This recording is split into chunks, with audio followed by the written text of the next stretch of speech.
बचे हैं 3 श्लोक, दिन बचे हैं 3 श्लोक और 3 दिन, 2 दिन, 3 दिन है। बाहर रूप में 3 दिन, अंदर रूप में 2 दिन।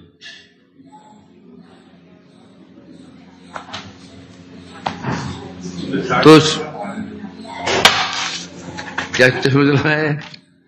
नमो देव दामोदर अनंत विष्णु प्रसीद प्रभु दुख जलाब्धिम कृपा दृष्टि वृष्ट्याति दीनम बतानु गृहाणेश मामज्ञ में दक्ष दृश्य। इसमें श्रवण कर रहे हैं हम लोग सत्यव्रत मुनि। इसमें 2 चीजें बताई गई हैं। अभी तक तो केवल हृदय में ही दर्शन की आकांक्षा थी, मन नहीं भरा, लोभ और बढ़ गया तो साहस भी बढ़ गया। अब सीधा सीधा क्या मांग रहे हैं? अक्षी दृश्य। अक्षी दृश्य मतलब नेत्र गोचर हो जाइए, प्रत्यक्ष में आप आंखों से दर्शन करना चाहता हूं मांग रहे हैं। अब विचार के इतना बड़ा साध्य आंख से दर्शन कैसे हो सकता है? विचार करने लगे जो मेरा साध्य है अक्षित दृश्य, तो इसका मतलब अब ये साधन, ये जो इतना बड़ा मेरा साध्य है, इसके लिए विशेष साधन करना होगा। खोजा खोजा खोजा अदन पाया नाम कीर्तनम, कृष्ण कीर्तनम प्रोक्तम, समझ ना क्या है? कृष्ण कीर्तन प्रोक्तम, संकीर्तन प्रोक्तम कृष्णस्य प्रेम संपत्ति साधनम बलिष्ठम आकर्षक मंत्रवत। ये शाम का ही चल रहा है। तो शाम को हमने श्रवण किया कि क्या प्रेम संपत्ति को प्राप्त करने का उपाय क्या है? कृष्णस्य कीर्तनम। जो संकीर्तन कीर्तन है वही प्रेम संपत्ति को प्राप्त करने का एकमात्र श्रेष्ठ और वरिष्ठ साधन है। वही जी कह रहे हैं। विचार किया, मेरे साध्य वस्तु बहुत बड़ी साध्य वस्तु है, मैं साक्षात आंखों से दर्शन करना चाहता हूं, इसके मतलब साधन भी विशेष होना चाहिए। तो अब क्या कर रहे हैं यहां पर? संकीर्तनम, कीर्तनम। अब कीर्तन कर रहे हैं। इस श्रवण के हमने कीर्तन तो बहुत प्रकार कीर्तन होता है, किस प्रकार का? वेद पाठ कीर्तन, भागवत पाठ कीर्तन, स्तुति कीर्तन, गीत कीर्तन और नाम कीर्तन। तो हम यहां पर क्या कर रहे हैं? वो नाम कीर्तन का आश्रय ले रहे हैं। अब यहां पर अब यहां कह रहे हैं तो एक ही नाम से काम चल जाता। देव, दामोदर, अनंत, विष्णु, ईश, प्रभु, इसमें क्या जरूरत है करने की है? तो बता रहे हैं यहां पर जो विभिन्न नाम लिए गए हैं, इन नामों का भी एक एक हेतु है क्रमानुसार। पहले क्या कहा उन्होंने? दामोदर। इसका अर्थ समझ गए हम लोग। दामोदर शब्द से अब ये श्लोक ना उपसंहार है सबका। दामोदर क्यों कह रहे हैं? मतलब कृष्ण ने कह दिया भाई नहीं संभव नहीं है, जो तुम्हारा साध्य बहुत बहुत बड़ा हो गया। हृदय में तो ठीक है, हृदय में दर्शन दे सकता हूं, सामने जो कह रहे हो ये नहीं हो सकता है। ये कैसे हो सकता है? तो तुम्हारे साहस कैसे हो गया? और ये ये मेरे बस में और मैं कर ही कैसे सकता? मैं ऐसे कैसे कर सकता हूं? सब कैसे कह रहे हैं? कर सकते हैं ना। क्या बोला? दामोदर। दामोदर क्यों बोला? नवल, जब कृष्ण ने कहा मैं कैसे करूं, क्या तुम्हारी ऐसी योग्यता है? तुम्हारी ऐसी योग्यता है कि तुम मेरे दर्शन कर पाओ आंखों से? तो क्या बोले? दामोदर क्यों बोला? योग्यता तो यशोदा मैया की भी नहीं थी। कहां आप और कहां वो? तो भी आप कृपा करके बंद गए थे ना, उसी वैसे ही योग्यता मेरे पास भी नहीं है कि दर्शन कर पाऊं आपका, क्योंकि आप दामोदर हैं, है ना। वात्सल्य भाव से आप बंद गए थे मैं जाके, उसी प्रकार से यदि आप कृपा करें तो क्या हो सकता है, दर्शन आप दे सकते हैं मेरे को।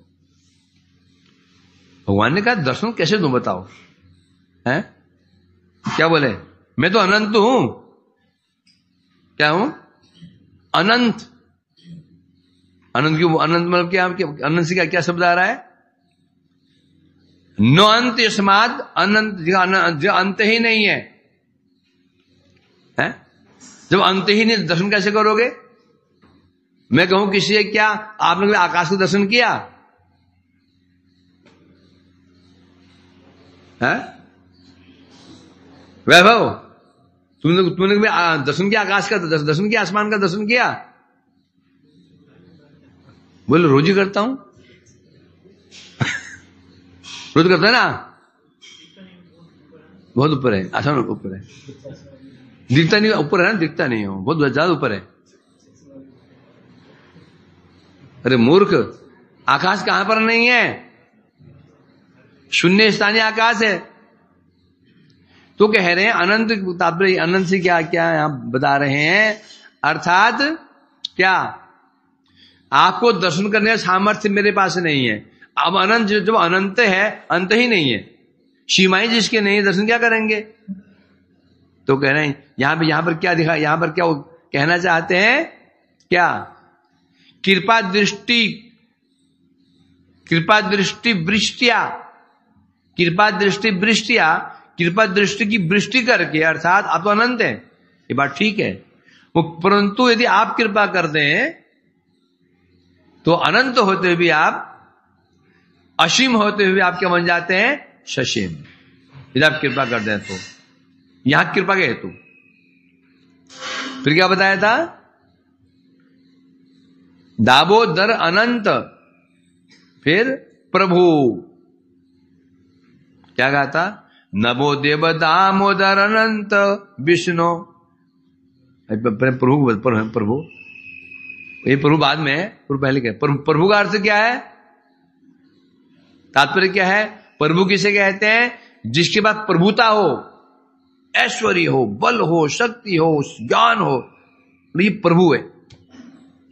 प्रभु मैंने प्रभुता, प्रभुता किसे कहते हैं? धन हो, संपत्ति हो, ऐश्वर्य हो, प्रभुता कहते हैं उसको। ऐश्वर्य हो, महान उसका व्यक्तित्व हो, बोलता प्रभु है, अर्थात अचिंत अद्भुत महाशक्ति से युक्त है आप।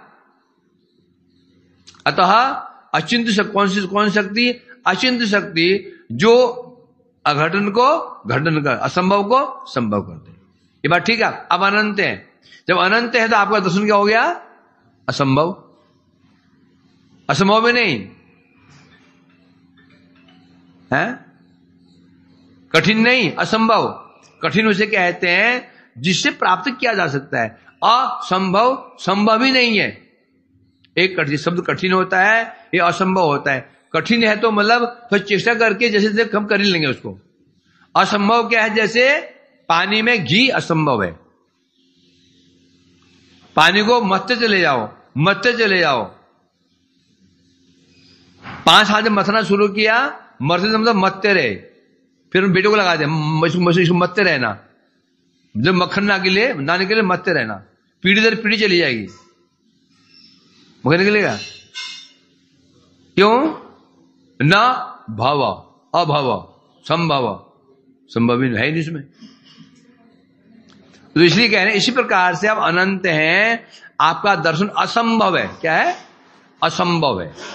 परंतु आपकी जो शक्ति है, अद्भुत शक्ति है, यदि वो शक्ति आप मुझे कृपा कर दें तो असंभव भी संभव हो जाएगा। है? जैसे कैसे? किसने कहा कैसे? उसी प्रकार से जैसे मैया ने आपकी छोटी सी कमर को बांधने की चेष्टा की, रस्सी मीलों लंबी हो गई है, मीलों लंबी। एक गाय की रस्सी कम से कम 1.5 2 मिनट तो होती है, नहीं होती है?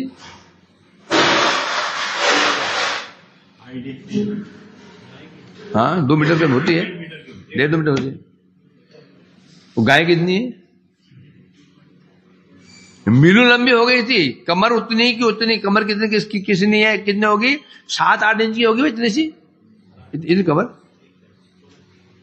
है। 16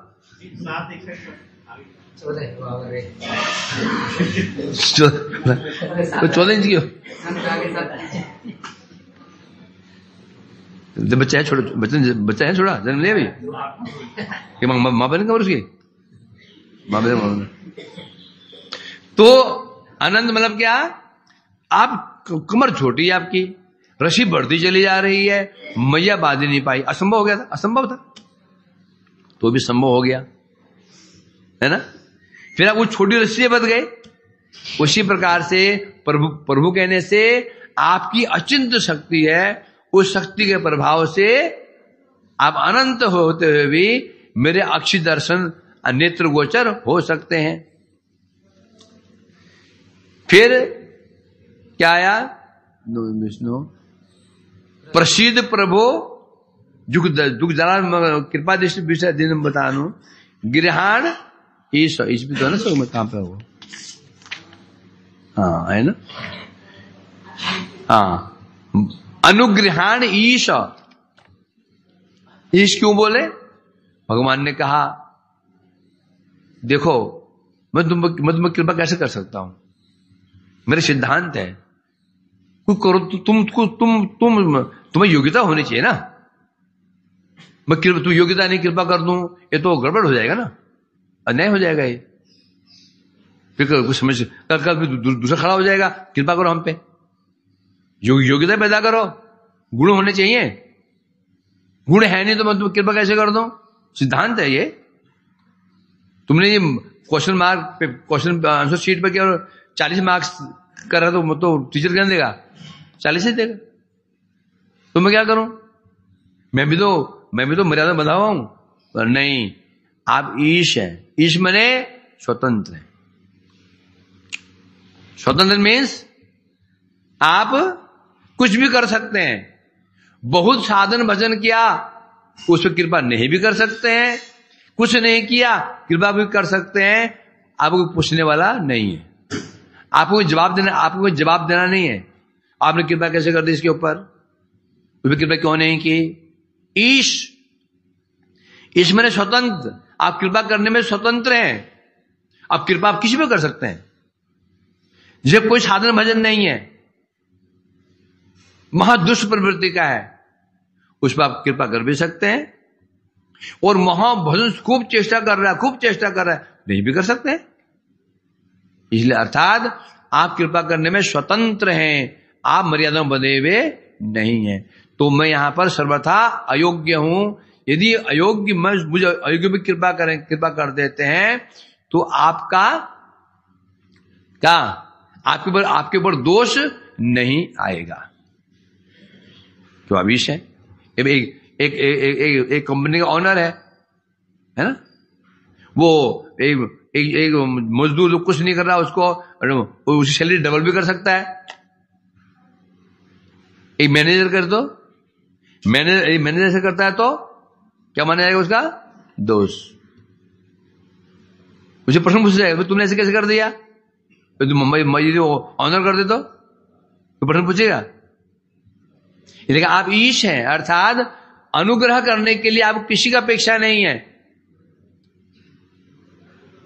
ना। अपेक्षा मीन्स आप ज्ञान नहीं देखोगे, आप योग्यता नहीं देखोगे, आप पंडित है कि नहीं, जाति है उच्च है कि नहीं है, सुंदर है कि नहीं है, कोई योग्यता नहीं, कोई अपेक्षा नहीं है।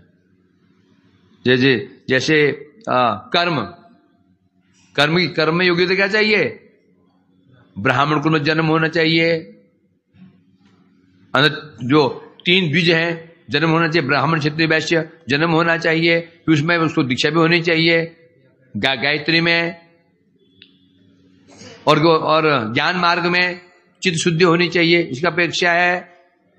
परंतु आप स्वतंत्र हैं, आप अपेक्षा रखते ही नहीं है।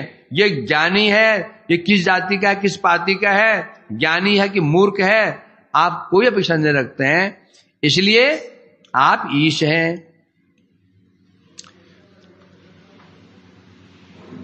अनंत विष्णु, भगवान ने कहा है क्या करूं बताओ, अब मैं कहां में रहता हूं, कहां तू है, वहां चल करके मैं आऊं है? कहां तुम और कहां मैं, कहां मैं बैठा हम चल करके आऊं, दूर, इतना दूर आऊंगा चल करके तेरे को, तो थोड़ी चिंता करना है? ये कौन सी भक्ति है? मैं यहां चल करके आऊंगा तेरे पास तो क्या मुझे कष्ट नहीं होगा? तो वो आप आने की जरूरत नहीं है। आप विष्णु हैं, सर्वव्यापक हैं। अब कृपा करने के लिए यहां आने की आवश्यकता ही नहीं है। क्यों नहीं है? आप कहां पर नहीं है? आप कण कण में हैं। सब जगह हृदय में कण कण में हृदय में विराजमान है, कण कण में विराजमान है। तो यदि आप कहो अरे वहां आने में टाइम लग जाएगा, कैसे आऊं, वहां से चलते चलते चलते चलते आना पड़ेगा, वो तो आने की जरूरत नहीं। आप सर्वत्र ही हैं, अब मेरे सामने भी हैं। वो अलग बात है, दृश्य नहीं है। इसलिए कह रहे हैं, तो ये विष्णु शब्द से यहां पर क्या स्पष्ट हुआ है? आंखों से दृश्य होने में, दूर से आगमन में जो श्रम होता है, परिश्रम होता है। हम जाते हैं ना, यहां से जाएंगे और अटल चुंगी कष्ट कर जाना पड़ेगा, या वो कोई हमसे मिलने आएगा वहां से कष्ट करके यहां आएगा, भीड़ से जाम से निकल के आएगा, कष्ट करके आएगा। इसलिए जो श्रम है वह श्रम आप में बिल्कुल नहीं है, क्योंकि आप तो सर्व विष्णु, विष्णु मैंने व्यापनोति इति विष्णु, जो सर्वव्यापक है विष्णु कहते हैं। तो यहां भगवान जो तर्क रख रहे हैं, और वो क्या नाम है उनका, शतब्रह्म जी काट रहे हैं। सोचो भगवान कैसी जब इनकी ऐसी स्थिति है, इनकी ऐसी स्थिति है, इतना भगवान जाल में फंसाना नहीं चाहते हैं। यहां से बच रहे हैं, वहां से बच रहे हैं, यहां से बच रहे हैं, वहां से बच रहे हैं। तो हम कहां पर हैं? इनको धन नहीं चाहिए, जन नहीं चाहिए, प्रतिष्ठा नहीं चाहिए, तो ही भगवान इनके फंदे में आना नहीं चाहते हैं। और हमारी क्या स्थिति है? हमको बड़े आसानी से हमको डाइवर्ट कर देंगे। खूब ये तू 3 लाख नाम कर रहा है ना, ले ये ले जा मोबाइल, खुश मोबाइल हो गया, टाइम गया, 3 लाख 1 लाख में आ गया, हो दे 25 में आ गया। तो इसलिए कह रहे हैं यहां पर, अब जो संबोधन है ये, इन संबोधन की अन्य प्रकार योजना भी कर रहे हैं। अनंत का अर्थ है अपरिच्छिन्न।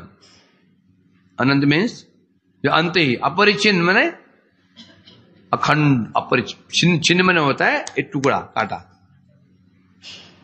अपरिच्छिन्न मतलब क्या? खंड नहीं, अखंड, अनंत।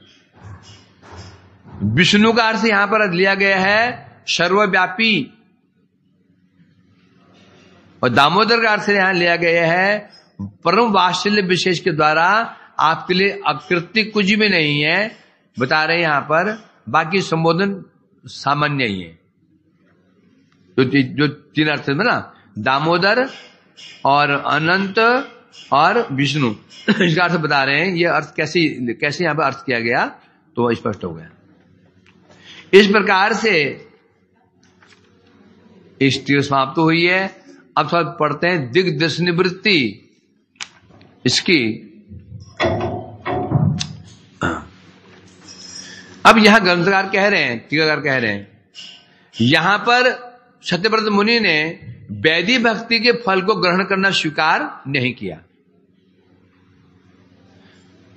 नवदा भक्ति को स्वीकार नहीं कर रहे वो, नवदा भक्ति को अस्वीकार कर ही नहीं सकते हैं, वो तो भक्ति है, वही तो आधार है। आधार को कैसे प्रत्याग कर देंगे? वो तो भक्ति है। बस वो जो नवदा भक्ति जब वैधि क्या विधि अनुसार होती है, तो जब जो फल प्राप्त होता है उसको उन्होंने नकार दिया, अर्थात वैकुंठ नकार। जिस वैदिक भक्ति के फल वैकुंठ प्राप्त होता है उसको उन्होंने अस्वीकार किया। परंतु जो नवदा भक्ति राग मार्ग से होती है उसको नकारा नहीं, वो तो उद्देश्य है उनका, है ना। जो नहीं चाहिए उनका नहीं चाहिए, क्या नहीं चाहिए? जो नवदा भक्ति वैधि मार्ग से की जाती है उसको उन्होंने नकार दिया, परंतु जो नवदा भक्ति राग मार्ग से की जाती है उसको नकारा नहीं, उसको वो तो उनका लक्ष्य है, साध्य, यही कह रहे ना। रागानुगा भक्ति का जो प्रेम है वही चाहते हैं, प्रेम चाहते हैं। कौन सा प्रेम चाहते हैं? जो प्रेम रागानुगा भक्ति से प्राप्त होगा। तो क्या वैकुंठ में राग नहीं है? वो राग है कि नहीं? वैकुंठ में राग है कि नहीं है? वो राग तो वहां पर भी है, राग तो वहां पर भी है, परंतु वो कौन सा राग है? ऐश्वर्य भाव में राग है। इसलिए तो उसको उस भक्ति को राग में भक्ति क्यों नहीं बोलेंगे? जैसे भक्ति भी मुक्ति है, मुक्ति ही मुक्ति है, परंतु भक्ति को मुक्ति हम बोलते नहीं है, बोलते हैं भक्ति मुक्ति नहीं बोलते हैं। वास्तव में तो ये निश्चला भक्ति या सा मुक्ति जनार्दन है, ये कहा गया। हे प्रभु, आपके प्रति जो मुक्ति है ना, जो निश्चला भक्ति है वही मुक्ति है। तो जो यद्यपि भक्ति असली मुक्ति भक्ति ही है, और भक्ति मुक्ति शब्द से कहीं भी कहा नहीं गया। उसी प्रकार से यदि भी वैकुंठ राग तो वैकुंठ में भी है, क्या हनुमान में राग नहीं है? राग माने स्वाभाविक, हनुमान की भक्ति के स्वाभाविक नहीं है। हनुमान की भक्ति को कहा कि हनुमान की भक्ति को क्या उनसे कोई अलग कर सकता है? क्या आई हुई भक्ति है क्या? लक्ष्मी भक्ति आई हुई है क्या? राग तो वहां पर भी है, परंतु वहां पर क्या है? ऐश्वर्य भाव में, इसलिए उसको राग में भक्ति नहीं कहा गया है, तो वो भी। तो यहां का फल क्या है? यहां राग में भक्ति कहने से ब्रज भक्ति, जहां पर कृष्ण के प्रति लौकिक सद्बंधुवत भाव है। हनुमान जी का लौकिक सद्बंधु भाव क्या भाव है? ऐश्वर्य भाव है। वैकुंठ में ऐश्वर्य भाव है, इसलिए कह रहे हैं यहां पर। तो रागानुगा भक्ति का जो फल है वो मुझे वो प्राप्त करना चाहते हैं, इसके अलावा मुझे कुछ भी नहीं चाहिए। तब उदाहरण दे रहे हैं यहां पर शाम की भांति, चातक पक्षी और कुर्री पक्षी, दो पक्षी, तो ये बिल्कुल मतलब कि पैरेलल जा रहे हैं दोनों, शाम की कथा और सुबह की कथा जा रहे ना। चातक पक्षी जो स्वाति नक्षत्र का जो जल होता है उसके लिए ही अपेक्षा करता रहता है, बारिश का पानी नहीं पीता, कुएं का पानी, नदी का पानी नहीं पीता, मर जाएगा। पिएगा तो स्वाति नक्षत्र का पानी पीता है ना, चाहे मर जाए। लेकिन उसी प्रकार से बता रहे हैं राधा कृष्ण के प्रेम को छोड़ करके और विशेष राधा जी के पाले दासित्व को छोड़ करके कुछ नहीं चाहता। यहां पे शब्द मुनि करना चाहते हैं, मुझे तो चाहिए तो केवल और क्या चाहिए? अब इसमें समस्या होती है ना, मतलब भगवान ने कहा अच्छा तुम्हें राग भक्ति चाहिए तो तुम सखी भाव ले लो, वात्सल्य भाव ले लो। बोले नहीं चाहिए, पहले ही उसको स्पष्ट कर चुके हैं। अपनी लालसा वो पहले ही गुप्त रूप से स्पष्ट कर चुके हैं। कहां स्पष्ट किया? इदंत मुखम भोजम अव्यक्त निलय वितम कुंतले रक्त गोपिया, फिर चुमिदम बिंब रक्त आधरम, एक शब्द रक्त आधरम, अधर का जब वर्णन किया इसमें गुप्त डरते डरते, कैसे डरते हुए कहीं कुछ गड़बड़ ना हो जाए, थोड़ा इंगित कर दिया है ना। कभी कुछ जब बड़ी चीज होती है तो होती है तो 2 दिन पहले हम कान में डाल देते हैं, कभी कभी चलते चलते प्रभु जी ऐसा ना मांगते बाद में कान में पहले डाल देते 4-10 दिन आगे। पर हो सकता है मुझे अगले महीने शायद मेरे को एक महीने के लिए जाना पड़ जाए। चलते चलते कान में डाल दिया उसको, अभी यही हो सकता है ना। तो यहां पर वो पहले ही बोल दिया है रक्ताधरम बिंब रक्ताधरम। जब होठ का वर्णन है, मां कभी बच्चे को होठ का वर्णन नहीं करेगी,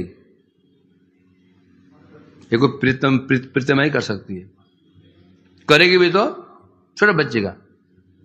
जहां अधर की बात आती है वहीं उन्होंने स्पष्ट कर दिया था। तो यहां कह रहे हैं मुझे तो ना सख्य भाव चाहिए ना वात्सल्य भाव चाहिए, मुझे क्या चाहिए, राधा कृष्ण का प्रेम। और उस पर भी कृष्ण राधा कृष्ण प्रेम, तो तुम सखी भाव ले लो, क्या ले लो, सखी भाव ले लो। तो तुम ऐसे करता हूं, तुमको मैं ललिता जी का अनुगति दे देता हूं, सखी अनुगति दे देता हूं। नहीं बोल, ये भी नहीं चाहिए, ये भी नहीं चाहिए। उस सभी ऊपर क्या चाहिए, गौड़ीय भाव चाहिए। अर्थात शतपथ मुनि क्या होना चाहते हैं, गौड़ी बनना चाहते, गौड़ी है जो तुम बन गए, गौड़ी बन गए। तुम कौन हो, हम गौड़ी हैं, क्या है, गौड़ी है।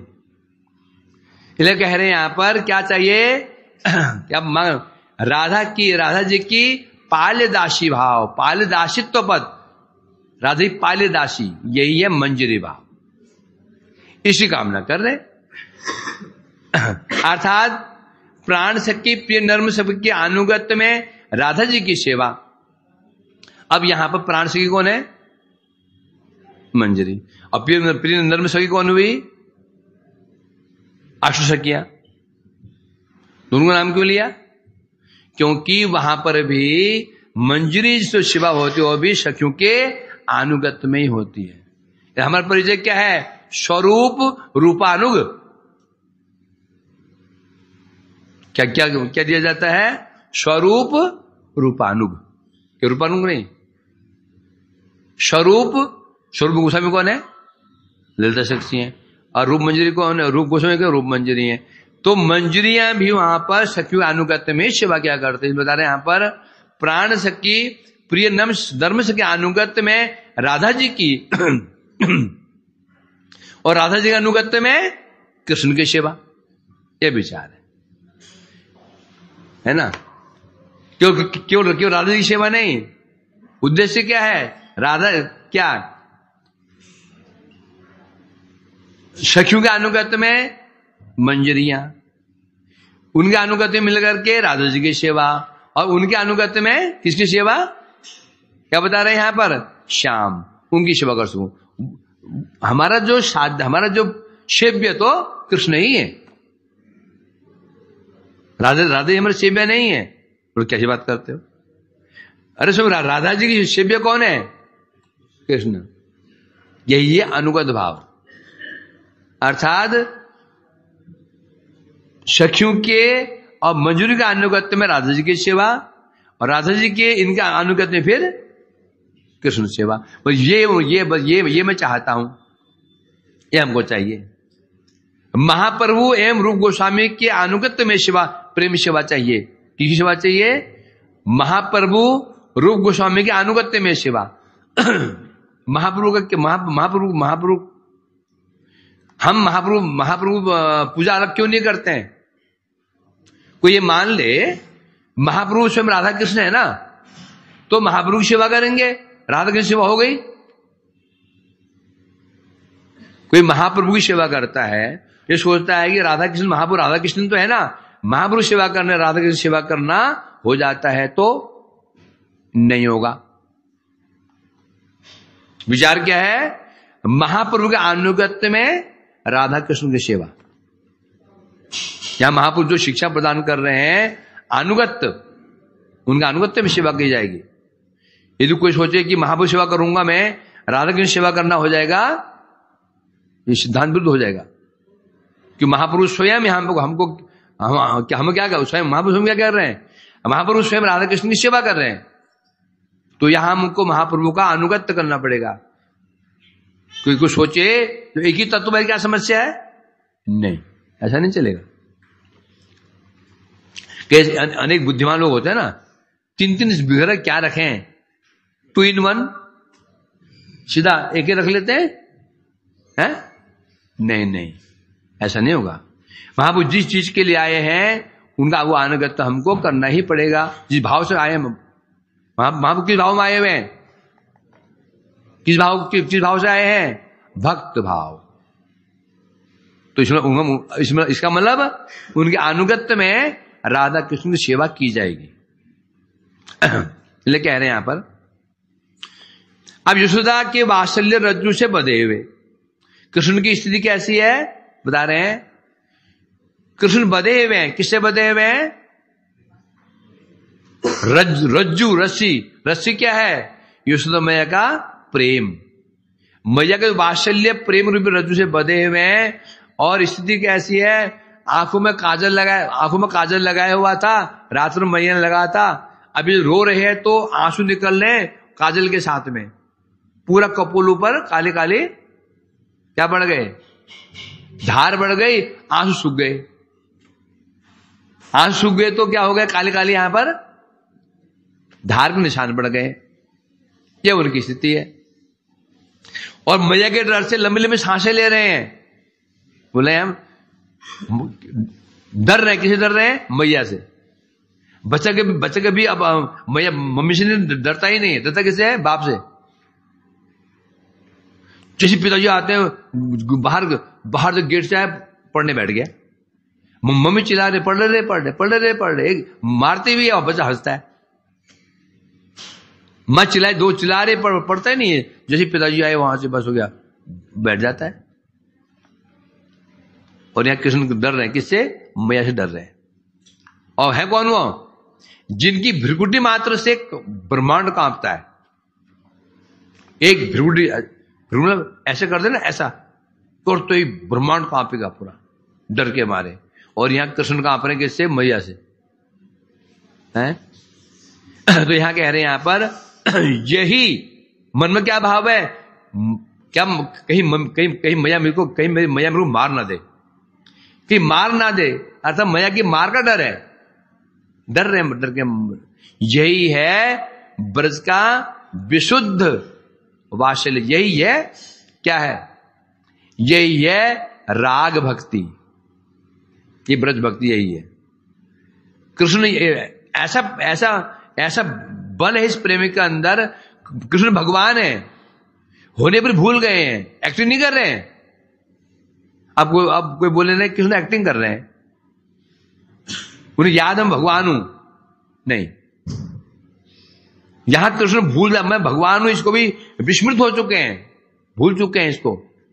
इसे कहते हैं ब्रज भक्त, या भगवान और भगवतों को भूल जाते हैं इतना प्रेम आविष्ट होकर के। बोले ये कैसे हो सकता है कि अपने को भूल जाए? होता है ना, होता है। जब पिक्चर मूवी देखते हो, शरीर में हिलने का बल तो है नहीं। ये हीरो को 10 अगर 10 को मारता है ना, हमें क्या लगता है? हम ही हीरो बने हुए है ना। तो यहां कह रहे हैं यहां पर कृष्ण भूले हुए भगवान तो हैं, ऐसे वशीभूत हो चुके हैं कि विस्मृत हो चुके हैं भगवान हो, रो रहे, कांप रहे।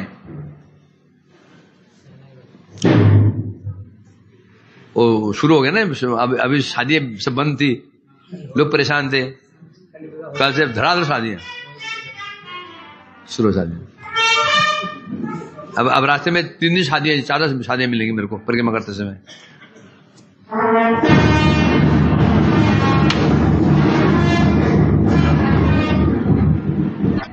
ब्रज का विशुद्ध प्रेम, मधुर वात्सल्य प्रेम। बोले मुझे ये भी नहीं चाहिए। सोचो, ये भी हमको नहीं चाहिए हैं? आश्चर्य की बात बता रहे हैं। इस पर भी उनको संतुष्टि नहीं मिली। इतना बड़ा भाव है, उनको तृप्ति मिली ही नहीं, बल्कि इससे ऊपर है। मैया जब कृष्ण का मैया क्या कर रही? कृष्ण गंड प्रदेश को चुम्बन कर रही है, कुंडल चुम्बन कर रहे हैं, और विशेष रूप गोपियां चुम्बन कर रही हैं। तो इसको देख करके उनकी अभिलाषा उत्पन्न हो गई। हमारे अभिलाषा उत्पन्न कब होती है? जब कोई मिठाई खा रहा होता है, देख करके खाने की इच्छा हो जाती है ना।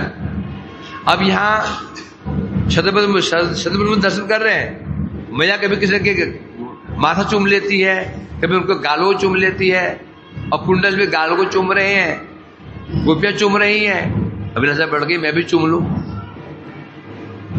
है इसलिए कहते हैं यहाँ पर क्या बता रहे हैं, यहां पर वो कह रहे हैं लाला की स्फूर्ति होना बहुत कठिन है। कृष्ण मेरे पुत्र हैं, स्फूर्ति आसान नहीं है, ये मधुर बहुत दूर की बात है। कृष्ण मेरे पुत्र हैं, वात्सल्य भाव कठिन है, सखा है कठिन, आसान नहीं है, ये छोटे मोटे भाव नहीं है ये। बता रहे हैं यहां पर, अब विचार कर रहे हैं कैसे होगा ये। इच्छा तो मेरी इच्छा हो रही है, मैं भी क्या कृष्ण का चुम्बन करूं, परंतु होगा कैसे हो सकता है। चुम्बन करने के लिए क्या चाहिए, सामने होने चाहिए। अभी क्या सोच रहे थे, मनसी आविरस, मन में आविर्भूत हो जाए, मनी मन क्यों चुम्बन कर सकते हैं, वो उसे मानेंगे, चुम्बन मानेंगे उसको नहीं। अब चुम्बन करने के लिए भगवान को सामने आना पड़ेगा, अक्षी दृश्य होना पड़ेगा। अब कैसे होंगे अक्षी दृश्य, इसलिए कह रहे हैं यहां पर। अब एक विचार किया, कृष्ण के प्रेम में सेवा एकमात्र नाम संकीर्तन से प्राप्त हो सकती है। कृष्ण के प्रेम में सेवा, प्रेम कहने से सख्य भाव से सेवा, वात्सल्य भाव से सेवा, मधुर भाव से सेवा। अब प्रश्न उठता है, मैया कृष्ण का गाल चूम रही है, तो ये सेवा कैसे हुई, ये सेवा कहां से हुई है। मैया कृष्ण गाल चूम रही है, ये सेवा है क्या, सेवा है कि नहीं। ये तो लग रहा है कि मैया भोग कर रही है, या सेवा कैसे हुई है, क्योंकि उसे कृष्ण को आनंद मिले। सेवा किसे कहते हैं, हमारे द्वारा वो क्रिया जो कृष्ण को आनंद प्रदान करते हैं उसे कहते हैं सेवा, संतुष्टि। तो इसलिए कह रहे हैं यहां पर, अब कृष्ण में जो प्रेम में सेवा है कैसे मिलेगी, बता रहे एकमात्र उपाय है नाम संकीर्तन से ही कृष्ण की प्रेम में सेवा प्राप्त होगी। हाँ, दास्य भाव चाहिए वो तो मिल जाएगा, वो तो अर्थ से ही मिल जाएगा, परंतु प्रेम में सेवा चाहिए तो उसके लिए केवल क्या चाहिए, नाम संकीर्तन। कल सामने से बड़ा विचार किया गया, नाम संकीर्तन ये साधन भी है और साध्य भी है। याद आया कि नहीं, कुछ कोई है नहीं याद करने वाला, तो नए बच्चे बैठे हैं, तो गए हमारा भिक्षा मांगने के लिए, है क्या वहां पर क्या सेंटेंस किया था, सिद्धू का जो लक्षण है साधक का वही साधन है। सिद्धू का लक्षण क्या है, कृष्ण नाम कीर्तन, उनका लक्षण है वो, और साधक का क्या है, वो साधन। इसलिए वही कृष्ण नाम, पूर्वाज ने क्या बोला था, कृष्ण नाम संकीर्तन ही हमारा पूज्य है, हमारे आराध्य है। घोड़े मठ के आराध्य ठाकुर जी विग्रह नहीं है, कौन आराध्य है, नाम संकीर्तन ही गौड़े मठ के आराध्य हैं। समझ गए। तो यहां ये कह रहे हैं यहां पर, तो एकमात्र उपाय है नाम कीर्तन किया जाए तो कृष्ण की प्रेम में सेवा प्राप्त की जा सकती है। इसको विचार करके, क्योंकि जब कृष्ण रास से अंतर्धान हो गए थे, रास हो रहा था, कृष्ण अंतर्धान चले गए थे, तब गोपियां खोज रही थी। अंत में क्या किया उन्होंने, अंत में उन्होंने गीत गाया, कहते गोपी गीत।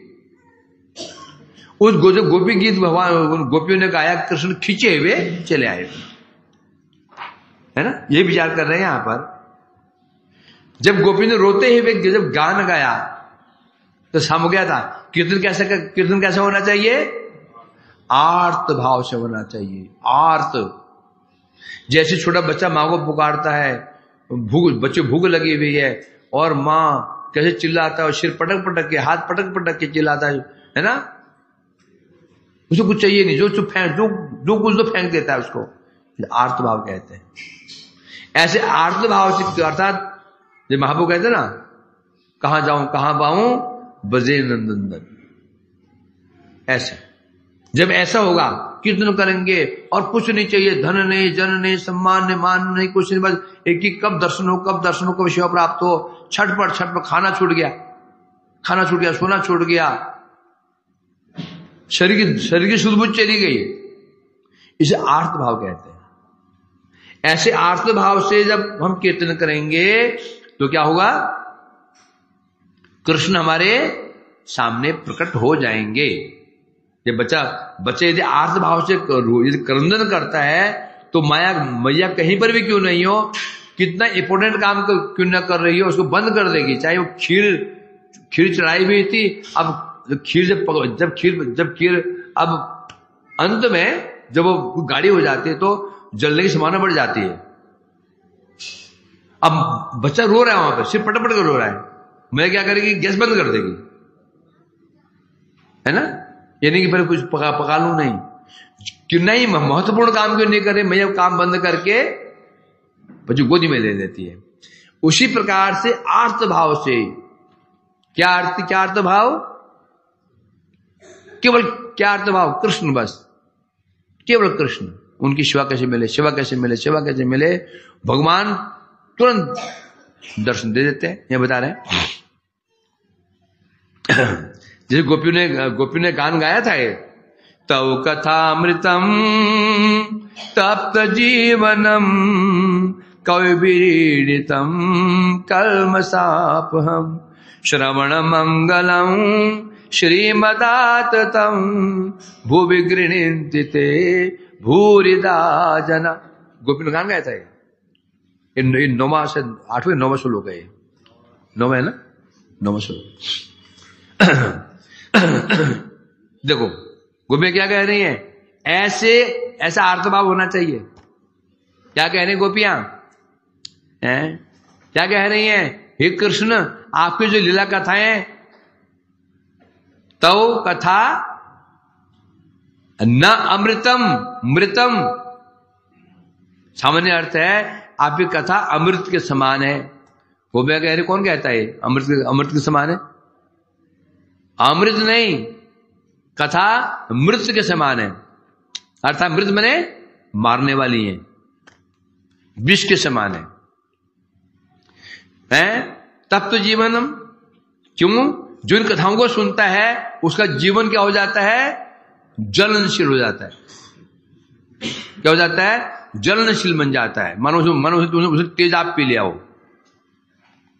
तो क्या भाव है, अर्थ इसका यही है, हे प्रभु कृष्ण आपकी कथा अमृत के समान है, जिसका जीवन तप रहा हो वो शांति मिलती है। भाव कैसे कर दिया, तब कथा मृतम तप्त जीवन, आपकी कहे कृष्ण आपकी कथा मृत विष के समान है, जो विष पी ले क्या होगा, तप्त जीवनम, उसका हृदय जलेगा, शरीर जलेगा उसका, है ये बता रहे हैं यहां पर। कवियों ने उसके महात्मा को जो गान किया, गोपियां कह रही हैं, कवियों ने कहा है, हे कृष्ण आपकी कथा अमृत के समान है, जिसका हृदय तप रहा है संसार में, संसार की ज्वालाओं से तप रहा है, कष्ट में तप रहा है, जब वो कथा सुनता है तो परम शांति मिलती है। तो गोपियां कह रही हैं ये गलत कह रहे हैं, जिसने ऐसा कहा है झूठ बोल रहा है, ऐसा नहीं है। हम तो अनुभव कर रही हैं, एक कहना एक अनुभव करना, वो तो कह रहे हैं ना, हम क्या अनुभव कर रही हैं, आपकी कथा क्या है, मृत हलाहल विष के समान है, क्योंकि हमने पान किया और पान करके अभी तो हृदय जल रहा है, न दिन में चैन, न रात में चैन उड़ गया हमारा, न घर में, न घर का मन लगता नहीं है, घर वाले ताने मारते हैं, दुनिया हमको ताने मारती है, ये स्थिति है। तो इसे कह रहे हैं यहां पर, अर्थात आपकी जो कथा है ये क्या करती है कथा? जीवन को क्या करती है? दुखमय बना देती है? कैसे बता रहे हैं यहां पर? क्यों जो अभी कथा सुनता है क्या बन जाता है? वो गृह त्याग देता है, कुटुंब त्याग देता है, देखिए यहां वहां भिक्षु की भांति भ्रमण करता रहता है रात दिन, कह रहे ना? तो यहां कह रहे हैं अब वहां वे भूरिदा वे हैं, शब्द अंत में क्या है? भूवि गिरनिंदिते भूरिदा जना, भूवि मतलब पृथ्वी में, पृथ्वी में उन्हें भूरिदा कहा जाता है। शब्द क्या? भूरी, भूरी माने महान, दा माने देने वाला, जो महान वस्तु देने वाला उसे कहते हैं भूरिदा। जो हमें विशेष वस्तु दे रहा है, महान वस्तु, महान, उसे कहते हैं भूरिदा। अब ये श्रेष्ठ वस्तु क्या है? तो बता रहे हैं पर जो कृष्ण की कथाओं को जगत में वितरण करते हैं उन्हें कहते हैं भूरिदा, क्योंकि कृष्ण कथाओं के समान और श्रेष्ठ वस्तु जगत में नहीं हो सकती। कोई धन देता है, कोई संपत्ति देता है, कोई धन दान करता है, कोई जमीन दान करता है, कोई कन्या दान करता है, कोई ये दान करता है वो, परंतु ये दान कुछ नहीं है। असली दान क्या है? कृष्ण। जो हमें कथाएं दान करता है, कथाएं सर्वश्रेष्ठ संपत्ति है। तो जो इसको दान करता है, कौन दान करता है? यहां पर कौन दान करता है? कथा भक्त। भक्त क्या करते हैं? इन कथाओं को दान करते हैं। इसलिए कह रहे हैं यहां पर, तो क्या करते हैं? वो भागवती पोथी को बगल में दबा करके गली गली फिरते हैं, कहते हैं हमें पैसा नहीं चाहिए, क्यों? सुनो, आ जाओ। इसलिए मथुरा में गुरुदेव बोलते थे कीर्तन में, तुम बस हमें घर में बुलाओ, दरी हम ले आएंगे, चटाई है दरी हम ले आएंगे, फल भी हम ले आएंगे, बस तुम्हें केवल बुलाना है, बस बुला लो, बस हो गया। सोचो महाराज जी हमारे घर में आ जाओ बस कीर्तन करने के लिए, बाकी सामान हम ले आएंगे। ये नहीं कि हम तो आएंगे, खाने में क्या क्या दोगे, प्रणाम की न दोगे, ऐसे क्या है ना? साधु लोग घर घर घूमते हैं, कहते हैं कुछ नहीं चाहिए, पर कथा सुनो, और बिना मूल्य की बहुत, परंतु चतुर हैं ये। जैसे मछुआरा कांटे में केंचुआ लगा देता है, आटा लगा देता है, फेंकता है, मतलब मछली से कह रहा है लो फ्री का है, फ्री खा लो, फ्री, पैसे नहीं चाहिए, फ्री खा लो। और मछली सोचते फ्री मिल रहा है, फ्री माल तो हड़ भी लेते ना, मछली ग्रुप कर लेती है, ग्रुप करते हैं तो फंस गई। तो साधु बड़े चतुर होते हैं, कुछ नहीं चाहिए, वो घर बुला लो, हो गया। और वह ऐसा कथा ऐसा कथा परिवेशन कर देते हैं, और जो एक बार कथा सुन लेता है तो साधु जाल फेंक रहे हैं, कुछ नहीं करना, कथा सुनना है बस। और बेचारा भोला भला आदमी समझा नहीं, जो ये भक्त जो ये इतना चालाक है, समझा नहीं है, वो कथा वो बुला लिया, मार जाइए, ऐसी कथा बोल के गया बेचारा, बस घर में न घर में चैन, न बाहर चैन, बस है, घर छोड़ दिया, कुटुंब पर त्याग कर दिया, और कहां पहुंच गया?